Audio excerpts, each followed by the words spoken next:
नमस्कार दोस्तों, स्वागत है आपका मेरे YouTube चैनल प्रीत स्टोरीज में।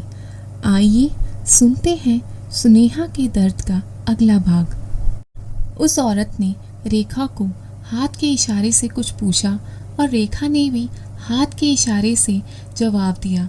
इतने में वो औरत रसोई में चली गई। मैंने रेखा से पूछा कि तुमने हाथ से क्या इशारा किया। तब रेखा ने कहा कि ये सुनेहा है, बेचारी गूंगी और बहरी है। स्नेहा देखने में कितनी सुंदर है, कोई देखकर बोल नहीं सकता कि ये गूंगी और बहरी है। मैंने फिर रेखा से पूछा, पर ये रात को क्यों रो रही थी? तब रेखा ने कहा कि लगभग आज से 6 महीने पहले स्नेहा के एक बेटा हुआ था। बेचारा जन्म होने के कुछ समय बाद ही मर गया, जिसका गम सुनेहा बर्दाश्त ना कर पाई और ऐसे ही कई बार रात को चीखती चिल्लाती है।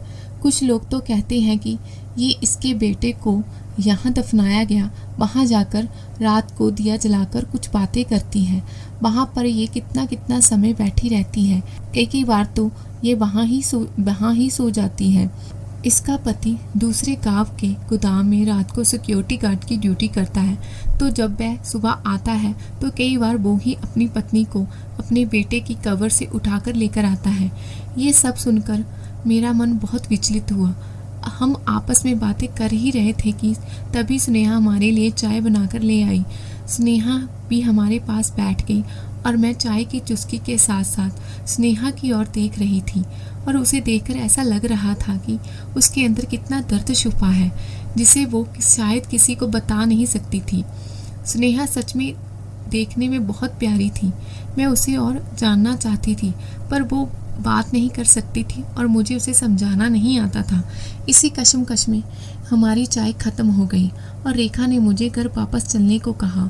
हम दोनों जैसे ही घर वापस जाने के लिए खड़े हुए तो मुझे ऊपर किसी के चलने की आवाज़ सुनाई दी, तो मैं एकदम रुक गई। मुझे रुका देख रेखा ने कहा, क्या हुआ? तब मैंने रेखा से पूछा, ऊपर कोई है? रेखा ने कहा, हो सकता है कि स्नेहा की जेठानी या उसके बच्चे खेल रहे हों। मैंने हैरान होकर पूछा, पर ऊपर तो कोई कमरा नहीं लग रहा। रेखा ने कहा, स्नेहा की जेठानी का घर इसके साथ में ही है और इन दोनों घरों की दीवार साझी है, जिससे इधर से उधर आराम से जा सकते हैं। हम दोनों स्नेहा से विदा लेकर घर की ओर वापस आ गए। हम दोनों रेखा के घर पहुंच गए। घर पहुंचकर रेखा दोपहर के खाने की तैयारी करने लगी और मैं ऊपर के कमरे में किताबें पढ़ने के लिए बैठ गई। जब शाम हुई तो रेखा और मैं आपस में फिर से सुनेहा के बारे में बातें करने लग पड़ी। मैं रेखा से स्नेहा के बारे में और जानना चाहती थी और इसलिए रेखा से स्नेहा के बारे में पूछने लग पड़ी। रेखा ने बताया कि स्नेहा की शादी को लगभग 4 साल हो गए। स्नेहा का पति बहुत सीधा और शरीफ इंसान है। वो बस अपने काम पर ही व्यस्त रहता है। स्नेहा की सासू माँ की मौत को लगभग साल हो गया। स्नेहा और उसकी सास का आपस में बहुत प्यार था।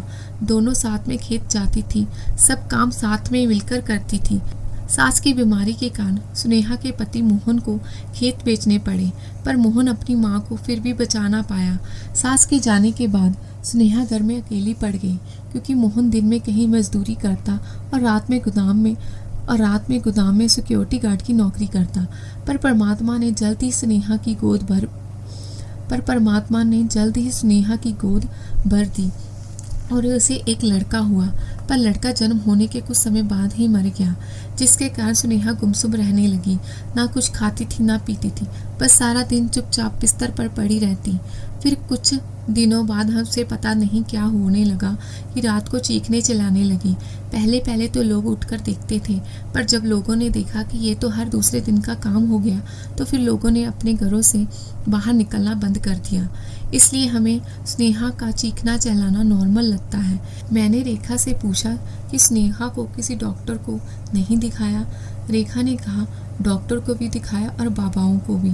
डॉक्टर कहते हैं कि ये मानसिक रूप से बीमार है, जिसके कारण उसकी दवाई अभी तक चल रही है, और बाबाओं का कहना है कि इसके ऊपर किसी बुरी आत्मा का साया है। सब लोग अपने अनुसार इसका इलाज करते हैं, पर स्नेहा को कोई फर्क नहीं पड़ता। मैंने कहा, पर अब तो वो देखने में ठीक लग रही थी। रेखा ने कहा, हाँ, दिन में वो ठीक होती है, पर रात को उसे पता नहीं क्या होता है। ये सब बात करते करते मैं और रेखा दोनों सोने के लिए बिस्तर पर लेट जाती हैं।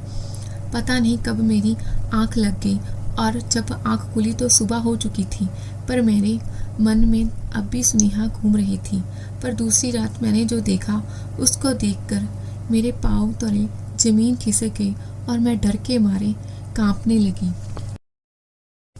और आगे क्या ऐसा होता है जिसे देखकर मैं डर गई, ये सुनने के लिए आपको अगले भाग का इंतज़ार करना पड़ेगा। जल्द ही मिलते हैं अगले भाग के साथ। Thank you.